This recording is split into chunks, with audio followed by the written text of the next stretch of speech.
Oh, you son of a bitch. That's awesome. That probably just got us demonetized. All right, welcome to episode 212 of the Zenspath Entertainment Network Podcast. I'm your host, Jeremy Powers, and joining me once again this week, we have the full crew back. So Chris is joining us again. Hello. We have Chase. G'day. And lastly, Steven, showing off what he'll probably be showing off during our eventual extra quarter about weird controllers. Yo. That's a great one, because that's the one from the Game of Life, right? Yeah, I just got the English version of Game of Life for Switch, which I'll show off. I forgot they made that. Yeah, I'll show off in pickups because it's That's the only amazing. game it's supposedly compatible with. But I'll see. Yeah, I don't know what else. I'd have to look and see. That would be kind of funny. They should have made the Switch had so much potential for weird controllers that I think Nintendo weirdly controlled themselves on. I think after what happened with the Wii, they were like, let's not go that hardcore. Anyways, this week we've got, a bunch of stuff from Game Developers Conference come up, including Microsoft's last gasp attempt at explaining what their new system's going to be. They're back, baby. EA proving success is easily a good way for them to go straight into laying people off. The most ready for Nintendo to sue game I think I've ever seen. That's saying a lot. As well as probably one of the worst updates from Aspyr we'll probably get in a bit. Plus the speedrun, this week's big question and more.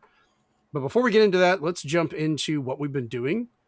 And I'm actually going to start off this week for once because I have finally finished my 5th week of 3 weeks of traveling. I'm not going anywhere for a while because I was supposed to only be gone for 3 weeks. It ended up becoming 5 weeks, 4 weeks of work, 1 week of personal. So I was just up in the mountains of Virginia, visiting my grandma, which was great to see her. She is 87 years old. And even after a week, you would hardly tell she just had a heart attack. But she's doing better. I at least got to go see her and everything, which was great. And I kind of wandered around finding a few game places while I was there. But then on my way back on Friday, I stopped by, on Thursday, I stopped by Limited Run Games retail store in North Carolina, where I met a bunch of the staff there. I've talked to a few of the people over on their Discord that talked to me there. We kind of connected that way. I do want to specifically say hi and thank you to Bryce, who works over there, who ended up helping out with a lot of stuff, including getting me some nice limited run cards for the opening of the store and the retail store itself, because I always love these things, as well as a pin, which apparently when I posted this on the Discord, a few people were like, how did you get that already? Like, you usually don't get those on the first visit. And I was like, we're not coming back that often. So it's kind of a hard trip. Like if I go to Virginia, I'll try and it wasn't too bad. It was like a 3-hour detour, which isn't the worst. So that was a lot of fun. And then I played a little bit of Resident Evil while I traveled. Didn't get a chance to play too many games. I did pick up a lot of stuff, which I will talk about during the pickups because there's a lot. I mean, I hit Limited Run Store and like 2 other game stores. But Requiem I got to play for a little bit. I'm still playing as Grace, still trying to figure stuff out. I found that cooler that says it has organs in it, and I have not found any clue whatsoever of how to open the damn thing. But then I found a artificial heart, and I have a feeling those are connected, but I haven't found anything on that. But I'm getting more and more of those stupid swelled head zombies that return. And one of them popped up in the most inconvenient place while I'm trying to figure out a puzzle. So I'm trying to deal with him. I died by him and took a break from it, which was great because I wondered how detailed they would go because it looked like he was chewing my face off. But they didn't actually show the face coming off. I was wondering if they were going to go that far, but yeah. They saved going that far for other things. Yes. I've noticed like good gore effects in that game. Like I shot one zombie lady through the head, and when she fell to the ground, like her eye had come out and was just like hanging there. And it was like, that's a nice touch with the hole straight through her, her noggin. But I'm tempted to just go ahead and when I go back, I'm just going to pull the Requiem and just finish that guy. Just be like, all right, you're gone. Get out of my way. You're in a room. I'm trying to figure out a puzzle. I don't have time for this. But I'm still really enjoying it. I haven't got a chance to play it since the update that came out the other day, but I've heard that smoothed out the frame rate a little bit in some areas. So who knows? All right. Next up, Steven, what you been doing? I did play ZZZ this week, Oh, and I pre-ordered the collector's edition that just got announced. So I will have a physical copy of ZZZ with art well, I cards and all looked at that it. good It's not a stuff. physical copy. It's just a bunch of extras. Well, they actually just call it a disc bundle, so it'll be on disc. So I was like, all right, Oh, okay. because there's an accident. People don't know if it's an accident now because the Xbox version's artwork also says on the bottom PlayStation 5 disc bundle. So people are like, oh, that gets fixed later. It's probably Um, just the marketing team got lazy when they were posting things. but after finishing Resident Evil 9, I've dabbled back into it because I still want to unlock some more stuff. But I was just like, I should kind of spread out what I'm playing to get some more games towards the finish. So I've been delving harder into Chronos New Dawn, which kind of plays like Dead Space Light without the scare factor, because it's more Ooh. about just a X Files ish type story, and you're trying to figure out like, whenever a character's like, "That's not supposed to happen," I'm like, "What's not supposed to happen? You're not telling me." So, just trying to find out things through there. It's a little bit of a slog because it's kind of barren for the most part. It's supposed to be all visual, Mm-hmm. and story based and such. Chris has watched me played it a few times. The I don't know if it's intentional, but the voice acting of the main characters is really, I guess, stagnant. It's like they're It's just, very stilted. yeah. But Oh, that sucks. upon that, I went from the darkest place of Chronos New Dawn to the lightest place. I went to Pokemon Pokopia. Started playing that. That game you can lose track of time easily.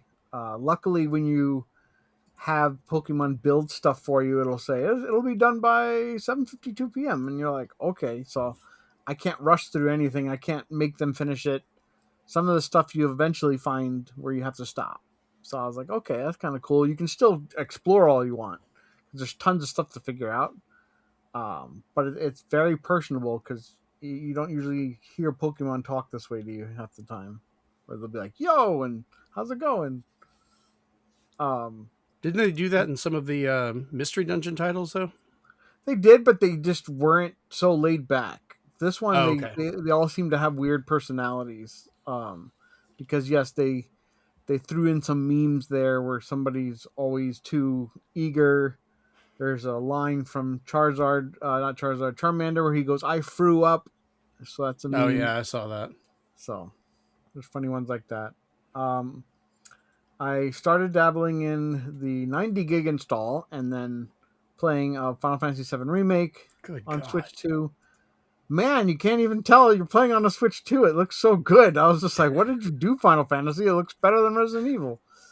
It runs very smooth. I didn't notice anything like weird or different. And yeah, it was going really well so far.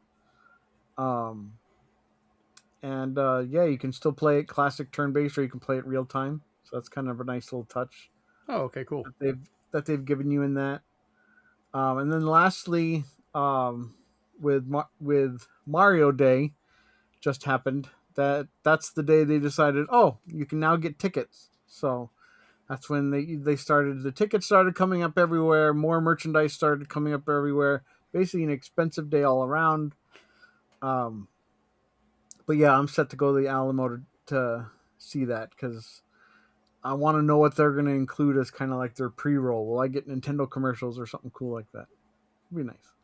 Well, speaking of the Mario stuff, that Princess Peach I sent you while I was traveling, the one I found at GameStop, I also found it the one here locally. So you might want to check and see if you can find it. If not, let me know and I can pick it up. Okay, yeah, I'll check my GameStop. Not too bad. It's like $40. I haven't made it talk yet, so I don't know what all it does. But all right, Chris, I know you've been traveling a little bit recently. What you been doing?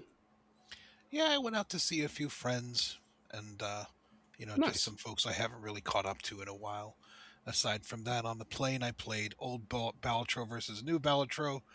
There is a slight graphical difference, but it's pretty much the same game. And Octopath 2, I've still been playing. I'm pretty close to the ending chapters for at least two of the eight. It's Hmm. interesting because their chapters are not long, but you're playing as 8 separate characters, so it does get involved. Right. So yeah, that's about it. Okay. I do want to ask, because I wanted to ask you this before with the old Balatro and the new Balatro. Now that you've played both of them, I had put the money back thinking about getting the new one for Switch 2, but the fact that you have to start over completely, do you feel it's actually worth doing that, or just continue playing the first one because I'd already done a bunch? If you've already done a bunch, like gotten more than half of the Jokers, Yes, I way over don't half. think it's worth it, because the fact that you have so many of the Jokers, it is a roguelite game. Mm-hmm. So many of the Jokers and antis and just winning the game are left so much to chance that if you've gotten this far, unless you want to go over it all again for fun and or sport, that's up to you. Because I had thought about buying it digitally beforehand just to have it on my Switch as I travel. It'd be just a nice game to pick up like on a flight or something. But with the Switch 2 edition coming out, it's just that whole reset is what got me concerned. I was like, oh, I don't know. That is a personal choice. You know, I dabble in it, but I don't consider it something that I would finish because I'm so close to finishing the other one. Gotcha. Okay. Yeah, I was just kind of curious your thoughts on it. So, Hey, all fair. right. Chase, what about you? What you been doing? Been playing Rome Total War Remastered still, and other than that, I've just kind of been grinding that. So Okay. Pretty light week for do you. that. yeah, All right. Well, in that case, we'll go ahead and jump over to the group chat because we do have a couple things for that to go into. So, Steven, I'm going to let you start off the pickups for this week because mine's going to be involved, Okay. and that's fine. No, that's fine. Mine's kind of like a speed round. You saw the Game of Life Switch controller that I had first, and then finally I ordered it because they made an English copy that you could import, or Asian copy, nice. whatever you call it. It's on cart? Yeah. Oh, okay. I got the Toa Plan Collection 1 and 2, which has stuff like Zero Wing, Truxton, Tiger Heli. You know, the old shooters that were on Genesis, but these are the arcade versions. I wish I'd seen those and I didn't get them because I wasn't sure what it was. I regret my that wife now. got me Kirby Air Riders. So I now Nice. have a nice, fully involved racing game to play with. We can play now because I thought you already had it. My grocery store started carrying these, but I got a variant of one of my little people. I got the Fire Mario because they had singles of them, as well as a 8-ball. So A Magic 8-ball question block. All right. yeah. And then I got finally my Simon the Sorcerer Origins, an old point and click that now has a new version for Switch. Still has the same voice actor who is actually Rimmer from Red Dwarf. So, so he's the main character. Quick, big one is I got my set. Good God. I like that I don't have to take it out of the box because it just appears out of the box. So that was always good. And then for my birthday and on Sunday, I went game hunting. And then I went a little bit more game hunting on Thursday. And for myself, I already put them away. But I got Road Rash for PlayStation. So all I'm missing now is Road Rash 3D for PlayStation. And then I think I have every single Road Rash finally. Except for like the bad ports like PC, Commodore, or whatever. Oh, that just reminds me. I got a Road Rash as well. I left it in the other room, but I'll bring it up. I got my Talking Flower. I haven't plugged it in yet. Because you have to set when he starts talking and when he shuts up. So I was like, I don't know when I want to have him do that without scaring my wife and Chris of like who's talking downstairs. And then what else did I get? I finally got one of the Wii games I was looking for called New You, which is just like yoga and Pilates. You know, just really random stuff. But then lastly... What's in the silver bag? Lastly, I crossed a lot off of Jeremy's list. Oh, what? Yeah, so I have Getaway High Speed 2, Wait, I'm going to find out how much I have to send for these. We got Battleship. Okay. Battleship 3DS. It's just such a weird game. I wanted to play it. Transformers Autobots Revenge of the Fallen. Oh, thank God I can take that off my list. I'm so tired of looking for that. Cubic Ninja. Oh, that's funny. Deca Sports Extreme. That's a weirdly fun game. Legend of Korra. That also is another fun one that just doesn't seem like it should be. Pinball Dreams for Super Nintendo. Oh, I'm really glad I didn't find that then. And Pinball Hall of Fame Williams Collection. Oh, the Weaver. Oh, thank God. I can quit looking for that now. So, yes, you'll have a haul at some point coming to you. Nice. Yeah, I need to figure out how much I owe for that, and we'll just... I guess we can just tally it off from the memory card, too. It just kind of works with that. Yeah. Perfect. All right. Well, apparently he started off my list of what I got, and I wasn't even aware of it. But to continue... Well, I managed to get a hold of a couple of pinball games of my own that I've been looking for, and conveniently, none of them are the ones you named. Thank God. I got a little worried when you brought up the pinball for the Super Nintendo. I was like, oh, okay, no, different one. But I did find Pinball Deluxe for Game Boy, which I happened to find, which is kind of crazy. The store in Virginia Beach, or not Virginia Beach, but in the mountains of Virginia, that had all the crazy classic systems we talked about. Yeah. I spent so much time looking at those and everything else. It was getting close to their closing time, so this is the only thing I had time to pick up. I'm like, all right, I guess I'm just getting this. And then at another store later on, I managed to find Dragon's Fury for the Sega Genesis, which doesn't even look like it, but that is actually holding a pinball, and it's kind of like an RPG pinball game. I'm looking forward to messing with this later and playing it. And then I also found Panasonic Real Pinball, which is one of the retro games I found at Limited Run, ironically enough. It's not the Real tall pinball. box. So yeah, it's a real pinball of fake pinball. So it's not the tall box version, apparently, but it is an official release of a normal case, probably later in the 3DO's life, but I'm not that picky. I'm fine with that. It's still the same game. Something else I found at Limited Run that was kind of great. Masters of the Universe, The Power of He-Man for the Intellivision, which I'm going to have to see if I can get a system working to play this. But as soon as I saw this, I don't care. I had to get this. This is great. This is one of the few He-Man games that ever came out in the United States. They had, I think there was like a Commodore 64 game and some other stuff, but those were mostly the European releases. So I'm going to try and find those. Game Boy Advance one too, and that's it. Yeah, I don't even know if that released in the US either. Some of them, it was very weird that they didn't release that many here. So it's kind of funny. I'm looking forward to the new Masters of the Universe beat 'em up game that's coming out, but now I have something way older I can mess with.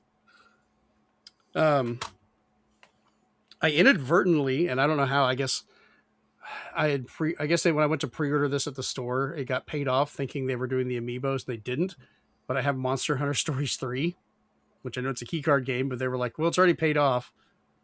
So I picked it up. I guess I'll be trying that out. I'm still trying to hunt down the amiibos. And then the last two that are not directly from Limited Run at one of the other stores, I got the Wonder Boy Asha in Monster World, which also includes Monster World 4 whenever you put it in, which is kind of nice. You can play the separate titles. And the Thing Remastered, which looks really good. It's a good remaster with some good quality of life improvements. Yeah, I liked how it looked. I played it for a couple minutes. If you've never played this, it's a fun psychological game because it changes every time you start a new game of who actually is the thing. So you can't always trust, oh, I've played this before, that person's going to turn, or this one's going to get infected. It changes every time. So it keeps you on your toes, which is such a fitting way to play this. And I'd played it on the original Xbox, and I go back on occasion and mess with it, and I'm kind of glad I can just play it on my Switch now. Makes it more of a portable title. Excuse me. But from Limited Run Games, I went a little crazy. You went unlimited. Yeah. Picked up a lot of stuff I was missing before, which is great. So this finished my Shantae collection with the Shantae Advance title, Risky Business. Risky Revolution, yeah, for now. but I was happy to. This is the whole purpose of why I went, was hoping to find this. So that was great. But I also picked up The Making of Karateka, as well as one of the other games they made, Tetris Forever, which I then realized this is the first and third in a series, and I completely missed the second one, and it's still at the store. I'll try and get that one later if I can, the Llama Soft one. Get it straight from Atari. Yeah. I got Shinobi, which I know Chase you'd probably be happy about as well. But I messaged Steven going like, was this a good one or not? And you were like, get it. Just buy it. So I have that. And then lastly, I picked up Dark Forces Remastered. So I'm a big Star Wars guy, and I really enjoy this one. It's a good remaster. It is. And they had a couple little updates. The more expensive title I had to pick up, I got because I wanted my wife to play this one. She loves frogs. And she has limited games that she likes, but I got the special edition of Frogun, which just looks horrendously adorable. And then I guess I forgot to pick it up when I came in here, but I also got, Penny's Big Breakaway, which I played that for a little while. It's very cute, but it feels like an updated Saturn game, if that makes sense. It looks like it, would have been a Saturn title kind of remastered, even to the point when you get behind an object and it shows the simplified model through the surface, it looks like it's just made of little circles like you would on old hardware, which is great. Yeah, this is what the Sonic Mania team got to do. Yes. Let loose. It's a lot of fun for a yo-yo game. I did not expect it. I just remember hearing about it and gave it a shot, and I'm glad I did. The Road Rash game I picked up, though, I finally found a copy of Road Rash 64. So I have that to try out, which gives me most of the Road Rash games now.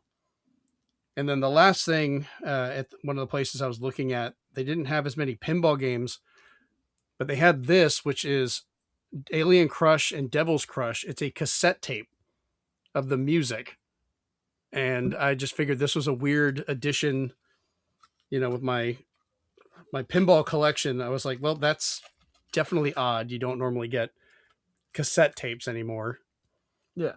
So I'm going to have to find a way to digitize that so I can listen to it a little easier, because getting a tape deck out is going to be a pain in the ass. You're going to have to 3D print a tape deck. Not 3D printing that. I may have to print parts to fix one, but we'll see. But yeah, like I had a whole bunch of stuff I picked up. I showed the, I picked up, talking about Kirby, the Meta Knight and Shadowstar amiibo finally came in while I was gone, so I got that. And then I had picked up a couple Transformers while traveling and so forth, but I can skip those for now. Chase, you get anything this week, or are you pretty much just... Nah. Chris, you pick up anything fun in your adventures you'd want to mention? Nah, I did not. Just a cold. I had one of those too. Thankfully, I got rid of it. Not true. You got that comic book. That was from here. Oh, Which comic? Though. I got the Street Fighter versus Darkstalkers Hunter Killers #1 from Udon. Is that a new release or an older one? It's new, I think, because I think they're doing a new set of stories, crossover stories. They had an exclusive cover that sold out really quick. Yes. Nice. So that's about it, though. Okay. All right, so we'll go to our next little bit. Last week, we finally were led into buying this now that Steven finally got it and then led the way. So glad that they decided to listen to me and buy it. That's good. You asshole. Steven, Chase, Shinoa, and I played our first round of Demeo X Dungeons and Dragons. And I have to say, I really enjoyed the new mechanics, like how it works. Yeah, definitely thumbs up for that. Yeah, it's definitely cleaner, and I like it that it's not just set in its ways of do a couple stages and fight a boss. It was more like, there's chances that things can happen. You can leave after one battle. So, yeah, we thankfully you can save while playing, because we went down to another layer of a dungeon, and because we were like, all right, it's been late enough, let's go ahead and stop.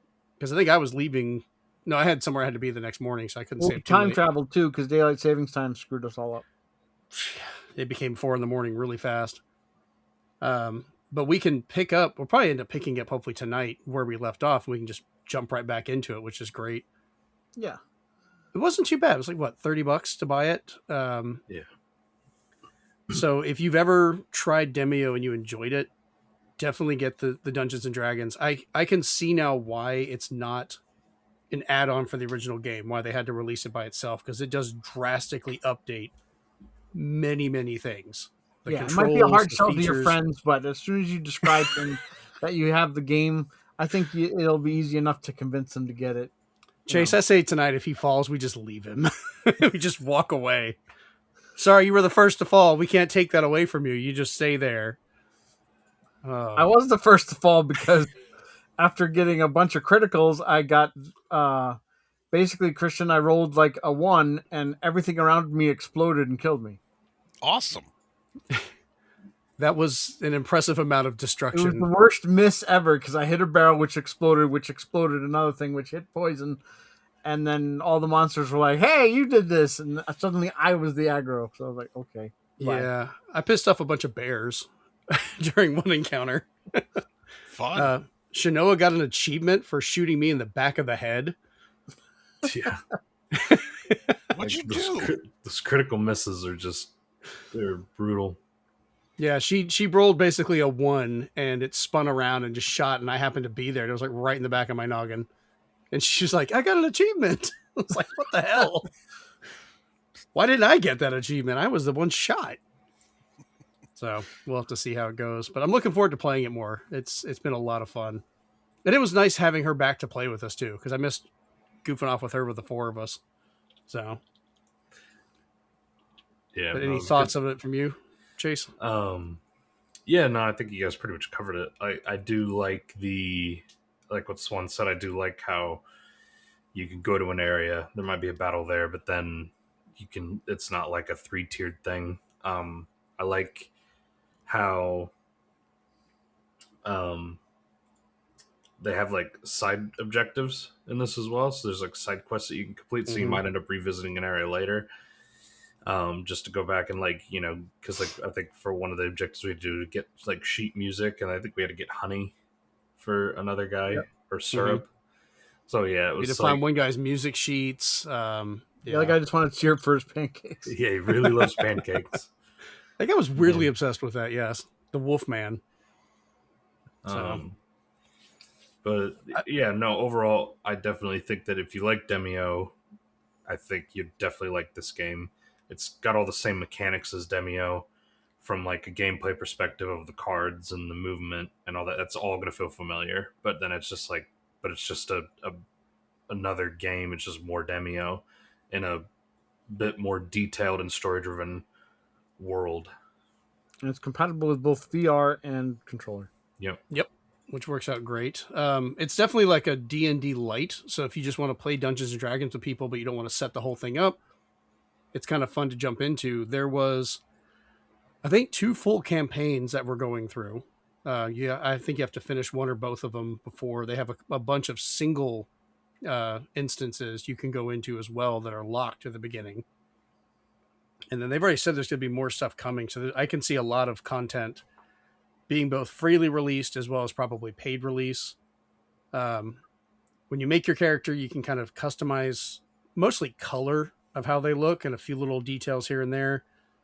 You can name them, give them stats, and as you level up and earn things, you can then roll and use those for different skills to change how you play. So there's a lot of replay. Even if you play the same class, you can play it very differently. Yeah. Which is going to be a lot of fun. Because I think that's one thing about Demeo. We liked it. We played through all the missions, but we were leveling up kind of slowly. It started to feel the same. Like we were having to repeat the same things and we weren't really advancing as much. So it took more replay. Yeah, Demeo didn't really have like a level system for the characters. It was more like you were just getting like giant experience bar. Yeah, you had this giant experience bar. It was basically kind of almost like a battle pass, like just a free battle pass where you just got like different dice skins and platform skins, base skins for your character stuff. But this one, because of the actual D&D esque of it. Like you actually have like a character sheet, and you can choose like what your primary stat is and what your secondary stat is. It's not complicated at all. Like it's dumbed down to a very simplistic level, but it still gives Jeremy's you choices, correct. which is great. Yeah, Jeremy's absolutely correct in that it, like, you can play, like, I'm playing a paladin, and like right now I'm going into just all offense with this one, but I can actually, if I wanted to, play a pally that's more support based with just like does better healing and stuff rather than actually dishing out like tons of damage. So yeah, he gets to touch us. Yeah, I get to lay my hands on Swan like all the time. It's great. He loves it. I just get to go. I'm playing a dwarf fighter, and I'm just hitting everything. I'm just being stupid and jumping into fights. I hope they do release either an update or some DLC. I do miss the old narrator. Who would just playfully say, "It's the monster's turn," but now it's. I guess they can't really say that because the villain's turn. I'm like, gross. It kind of makes sense because like we're not always facing monsters. We could be facing actual villains. Because I know I didn't care. I liked it when she was just saying monster's turn. Yeah, I do miss the voice. I know they're not the same person, but the Demeo. I'm still wondering who that was because she sounds familiar. Yeah, you know who she sounds like. I know it's probably not her. Almost sounds like the narrator from God of War. The lady that used to be the narrator in God of War. It's all a similar voice. I could see that. Along the same lines, yeah. But I'm pretty sure it's not her, but have to look and see on there. Super enjoying it though. Like it's just really well done. They really need to make a Shazam for voice actors. Yeah. No kidding. And they don't really say. I'm even looking at the cast for it, and they're not. I tried just on a whim when we were playing, and people were like, "Here's the announcer from the first one." I was like, "That's not what I asked." Yeah, they don't really tell who everybody is, which is kind of. They just say like they should be like this that. One guy did 4 people. I was like, "Good for him." That's not what I'm asking. So, but yeah, I'm looking forward to playing that more tonight and continuing our campaign to see where it goes and what other fuckery we get into. So, Chris, we need to eventually get you involved in this, man. I think you'd like it. Maybe I'll D&D without the prep work. Maybe I'll observe sometime. I mean, you can follow Steven's lead. He bought it, and then we all followed him. Apparently, yeah. As Chase and I begged him for weeks to buy the damn game. I don't remember any of that, but all right. As soon as Steve tells me how many weeks it took, I will take that many. All right, we'll see you in a year. Yeah, it's taken some time, and we finally held strong. We're like, we're not buying this until you freaking buy it. We're not doing this again when we buy a game and wait for you for months. I don't remember that either. I just remember buying it, and I was like, "Hey guys, I found this cool game called Demeo, but now it's Cross the Dungeons and Dragons. You guys should get it." And you guys, like, "I don't know. I gotta go on a trip." And the other one's like, "Well, I got a cold," and I was just like, "Okay, I'll buy it, and then maybe I can convince you." Chris, we might send you money. I think I can get Chase and I to pitch in for this for a pretty good amount, just to go up there and slap Steven across the face. Oh, you don't need to pay me for that, but all right. He'll pay for it. And he'll probably enjoy it, yeah. It's like, wait, you know what? I'll be right down. Oh, all right. Let's move on to the news so we can get out of some violence, even though it is well earned. All right, so this week, it's the beginning of our weird bit of news here. We had the Game Developers Conference, but Microsoft gave us some more details about their upcoming Project Helix program and other things from there.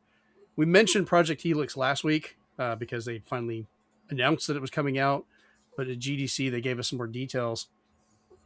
Some of the other stuff they talked about, though, starting in April, Xbox Mode will be available to all Windows devices in select markets, which is basically a new title for the previous Xbox full screen experience.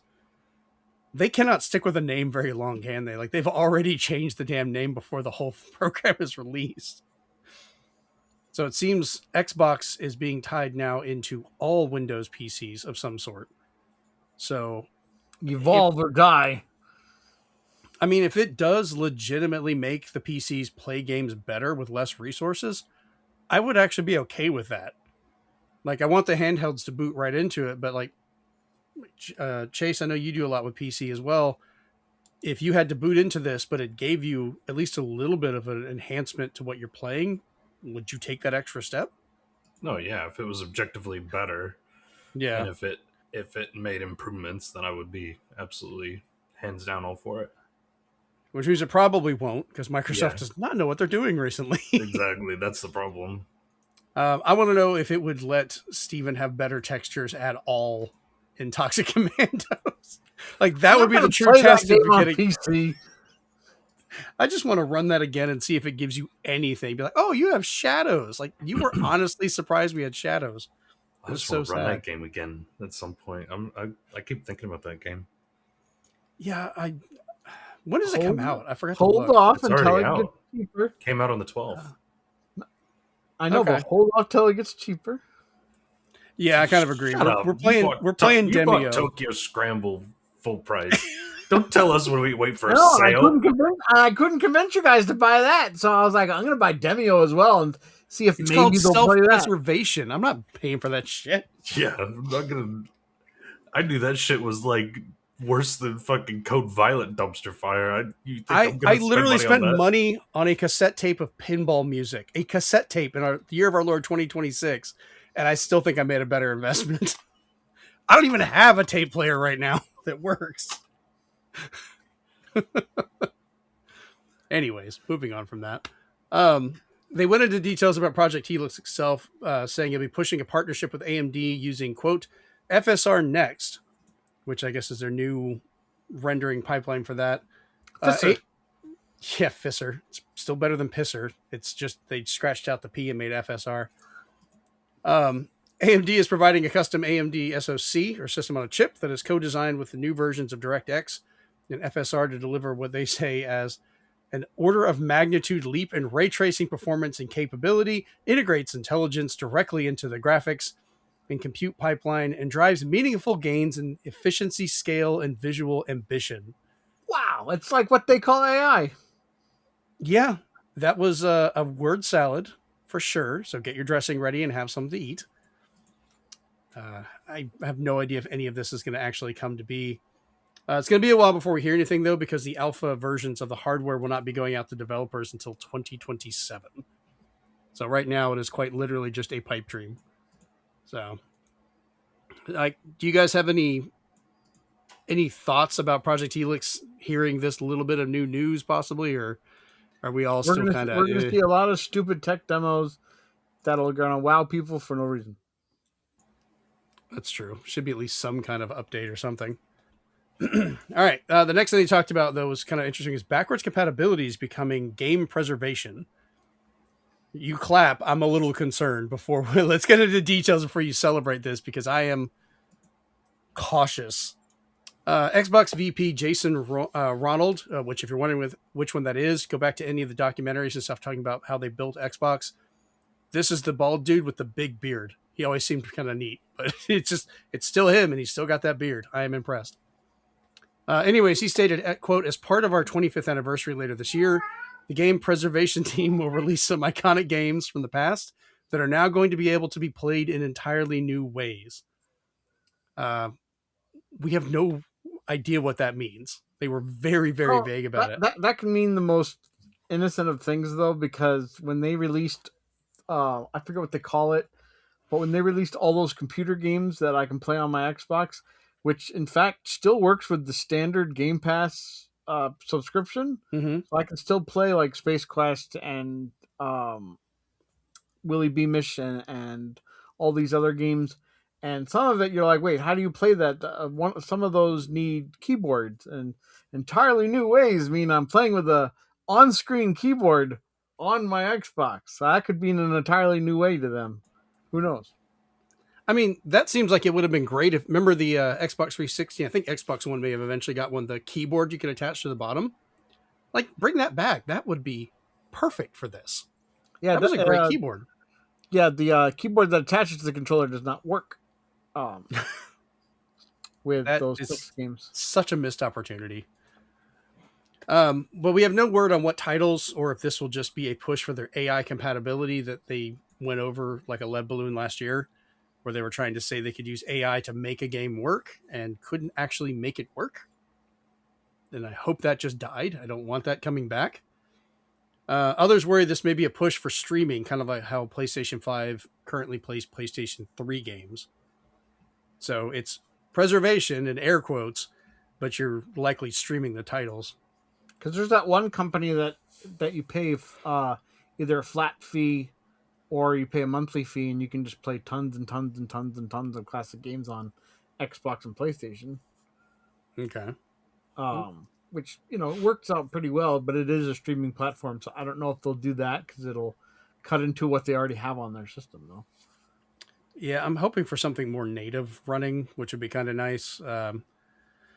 But he talked about a more consistent experience between devices that could hint at more support for saves and such, moving between hardware possibly.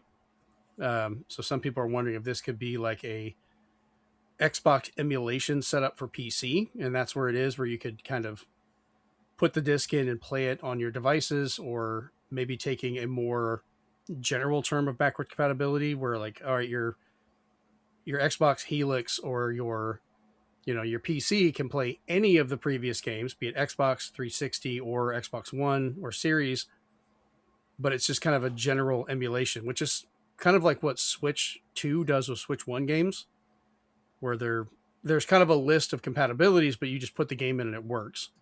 Same thing with PS4 on PlayStation 5. You just put the disc in, it loads it, and kind of runs it in that mode. But they don't do it for PS1, 2, or 3, which I still wish they would do at least for 1 and 2. I get why 3 is complicated, but 1 and 2 would be great. Some are even wondering so far if they're going to release a specific disk drive you could buy for PC, which I think that's the pie in the sky, like never going to happen opportunity, but who knows? But that would let you play your games. So, no idea. How important do you guys feel backwards compatibility is for a lot of this stuff? Like for this new system coming out, how big of a draw is it for existing stuff? It depends on what it does. If it just plays it, I could take it or leave it. Mm-hmm.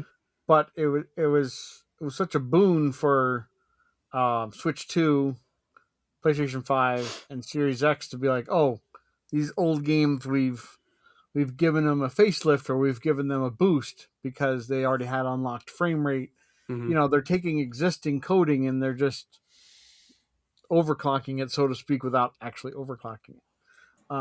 So like when people got their Switch 2, they were going through their entire Switch 1 library, like, how is this fixed? How is that fixed? What would they do to this? And they found out that Bayonetta was like a whole new game now. It had played awesome. Other games were just like, oh, it's like night and day. And then some of them started getting graphical updates. So yeah, I think if you're looking for especially droughts in a game system, and especially publishers that have it where a previous generation's install base is so big, they're going to keep releasing games for it. It's nice to know that even though I've got the new system, I can still play all these games that are still coming out for the older system, and not have to worry or being able to get rid of my old system that way. So I think it's really important because I think it hurt. I think the Wii got so big that they took out the GameCube, but it was a good part of it because you could finally, without having to spend hundreds of dollars, you could play GameCube games with a component cable. Yeah, I mean, or an HDMI cable, I should even say. The Wii removing GameCube wasn't kind of new. That seems to have happened. Like PlayStation for PS3 slowly removed, PS2 compatibility. They couldn't remove one. That was part of the necessary hardware, but they tend to kind of whittle it down over time. Chase, what about you? Any thoughts on this? Because I know you play a lot of the older Xbox titles as well. Yeah, I definitely think that backwards compatibility is important. I mean, Swan already made a pretty good case for it. Like, just being able to have and play like your older games, or even be able to like go out and when you find an older game, be like, oh yeah, I know that runs on my Xbox, so I'll go grab that and play that. Like, yeah, if you don't have anything else to play at the time, or if you're waiting for something, like it's a great way to get into something while you're maybe having a bit of, like Swan said, having a drought at the moment. I think it's just huge. I mean, backwards compatibility was always like a big selling point. Like back in the day, even like your PS2 used to always, it was nice because it played all my PS1 games. Like, Yeah. when I was a kid, like it was huge for me because I had a huge PS1 library. PS3, when I got the launch edition PS3, I could play all my, PS2 and PS1 games. It was a big deal for Mhm. me. So yeah, I think it's important for a lot of people. Yeah, I mean, I remember like for Game Boy to Game Boy Color, Game Boy Advance, things like that. As it continued on, even when they went to DS, they at least kept one generation back. You could play GBA games on it. DS to 3DS. So it's nice to be able to carry over at least somewhat of your stuff. This would be nice if they actually do a multi-generational set to be able to play. Chris, do you have any thoughts on this one? Is backwards compatibility kind of important to you, or do you take it or leave it? You guys have pretty much covered it. Um, Backwards compatibility, I think, is more important with physical games. Although it's important to have these games available, and there Mm-hmm. are certain games that are only available on one console ever. And I think those are the ones that should be brought to the forefront. There are games that are on Xbox 360 or PS3 that I haven't seen the light of day since. So I think those are the kinds of games that we need more backwards compatibility for. Definitely. All right, let's move on to our next little bit here. So, speaking of Microsoft stuff, Microsoft finally officially ended the "this is an Xbox" marketing plan. Not just by moving on from it, they've attempted to remove it from the internet. And I thought this was kind of funny. Like every mention of their website has been removed, advertisement stuff like that have been taken down, videos have been removed. Now the only way you can find stuff for it is either people saved it from before, or they're having to use like the Wayback Machine to try and find it on previous listings.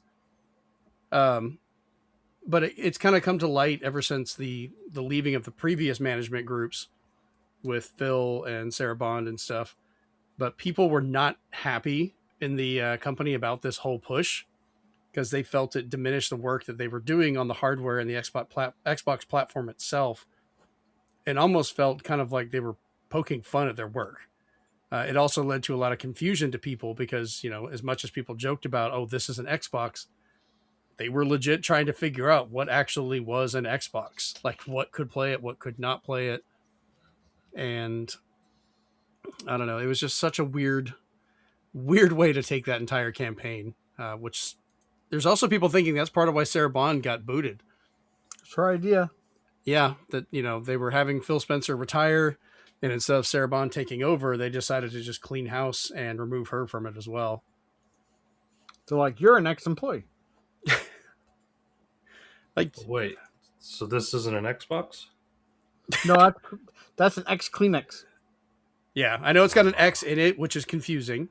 And this is an extremely pink mouse. It's a clean Xbox. You've taken good care of it. It's clean. Oh God.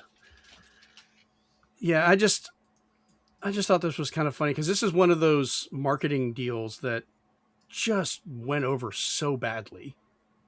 Like it was just another in these weird missteps that Microsoft's been doing with Xbox for years now. And it kind of helped, Jason, get your opinion on this as well as the other main Xbox player here. Like kind of helped kill the identity of Xbox because like we're already not getting exclusives, so that kind of doesn't define what you can play on it. But now even the hardware is not defined, and they're trying to say everything is it, and it just makes it so ambiguous that nobody has anything to really latch on to explain. Like if somebody is asking what an Xbox is, I don't know how to answer it anymore. I think the only thing they could have done to make it worse is if they added, I don't know, the letter U to the end of it and called it their next system, because then everybody would be like, is this a new system? Nintendo has weird naming principles, but I think Microsoft takes the cake on that. Yeah. I think they've done worse. Xbox One, Xbox Series X, Xbox Series S. Xbox One S all digital, or the Xbox SAD edition. That was nobody thought of that. I just feel like for like the first time in a long time, the Wii and the Wii U use the same font, and I'm like, that's a problem. I still think that went over better. You can love them or hate them, but Sony got it right. PlayStation 1, PlayStation 2, PlayStation 3. Like, you always know that 3 is bigger than 2, 4 is bigger than 3, 5 is bigger PlayStation than 4. Portable, very Well, clear. Vita was the weird one. Which Well, now we have Vita portable Vita Portal, so they're not very good with handhelds. very true. Never been good with handhelds. What are you talking about? Oh, Closest they ever came was the PSP. After that, PSP was legit, and then are you the Killzone? I just heard some shots fired. the Vita was just like, even PlayStation They was like, what's a had Vita? something. They had something and then they ruined it. Yeah, Sony was like, what's a Vita? It's like, oh, it's PSP is a nut. You can play outside. the Vita had so much potential. It's just Yeah, that it did. stupid memory card and the lack of support. Like, that was what killed it. Because they're like, we don't know what this is. That's not my kid. I didn't know what they do. I'm leaving. Yeah, like, what's a Vita? We don't even know what a Vita is. Like, but kind of going back to Xbox, like, yeah, I think the whole "this is the Xbox" thing was like, I see where they were trying to go with it, but it was really poorly done, and they just because, yeah, I mean, they were trying to do this whole like, you had your Xbox console, but then you could play Xbox games on your PC and on your phone and stuff, streaming stuff. Yeah, and it's just like, and then they're kind of through Asus bringing in the the ROG Ally X, so they're trying to kind of make their way a little bit into the handheld You market. should have just called it Xbox Anywhere. That would have been so much easier. It would have been way better if they hadn't already used that name for other stuff. Yeah, and I think it would have been better if they had called like, this is Game Pass. Like, if they had tried to push the service can be all these places, but Xbox stays an Xbox. I think that would have made more sense. Yeah. And now obviously, like, because they're actually like, talking about it and kind of giving us hints. I mean, I think they're finally just coming to the realization of what they want the Xbox to be, with, be able to play PC games, Xbox games, all this stuff. And it's like, but they're actually bringing it into just one thing now. So we'll see. Yeah. I mean, I have a feeling like, the Nutella, the president of Microsoft or the CEO of Microsoft was saying, like, we're ready for the next 25 years of Xbox. And I'm like, if you don't get this right, we won't get 5 years. Like, it's going to end way faster. Yeah. 25 is definitely trying to dream big when you're not doing anything. So we'll see. All right, let's move over to EA making terrible decisions, as they like to do. So EA pulled questionable layoffs after record-breaking success, because that's just how you do it. But EA announced that Battlefield 6 was the highest-selling title in the U.S. for 2026. So, of course, they had to decide to lay off the staff across all Battlefield studios to celebrate. This includes staff from Criterion, DICE, Ripple Effect, and Motive Studios, who all worked on this title. But then Battlefield 6 sold as they quoted themselves, record-shattering 7 million copies in 3 days. It was the highest launch of the series to date. Those layoffs also come just months after the passing of Battlefield franchise head Vince Zampinella in a car accident. EA is also preparing to be acquired by an investment group of Saudi Arabia's public investment fund, Silver Lake, and Affinity Partners. So it's almost like they're trying to curb the success so they don't become too big, even though EA is already massive, trying to push this buyout. I guess they're wanting to just kind of I'm surprised they didn't give like the same blurb they always give. I was half expecting them to also say, "Oh yeah, we were also making a Titanfall XCOM type game, but that got canceled because of the layoffs." Like, I'm expecting a Titanfall game to be canceled every time they do layoffs now. I think the biggest achievement, Chase, that we've done with this whole challenge of games is we've gotten Steven actively on our side about being upset that there's not new Titanfall games, because he keeps bringing it up, and I'm so happy to hear it. I've been Pirates of Darkwater. Exactly. Yeah, that's true. Unfortunately, I think any hope of a Titanfall 3 died with Vince, unfortunately. R.I.P. Yeah. Yeah. going to be And I Saudi think fall. these guys could have made a great Titanfall 3 also, because Battlefield 6 like has been a lot of fun. Like I know they've been having some issues with updates and things for some of the online, but like I enjoyed the story. I've been playing it and having fun with it. I'm looking forward to co-oping it with some friends, and yeah, so many. This keeps happening. I think that's part of my annoyance. Is like we're getting record-breaking sales for these titles, and then we just turn around and they're laying them off. Yeah, I think. Well, to be fair, I was one of those 7 million, so I attributed to that statistic. But because it, like, I really did enjoy the game, and I still do enjoy the game. I still dabble in it time to time. But the problem with me with multiplayer games is it's hard to keep me in it. Like, I can't just play it every day, and like that's the only thing I play. But I think the thing with Battlefield 6 is now, though, is it's successful and it's been launched. And I think what's going to end up happening is they're now in a position where they can regularly update it and support it. And so they probably don't need as big of unfortunately, they don't need as big of a crew for that, because these guys probably aren't going to be making another game for a little while. Unfortunately. Probably. Let me ask the three of you, and Chris, I'll start with you on this one, just out of curiosity. Like, do you think we're seeing a major issue with a lot of these publishers that they're so focused on what they've released now, they're not thinking about the next game or anything else, and that's leading to all these layoffs and problems? Chris is muted. I think part of it has to do with longevity. Mm-hmm.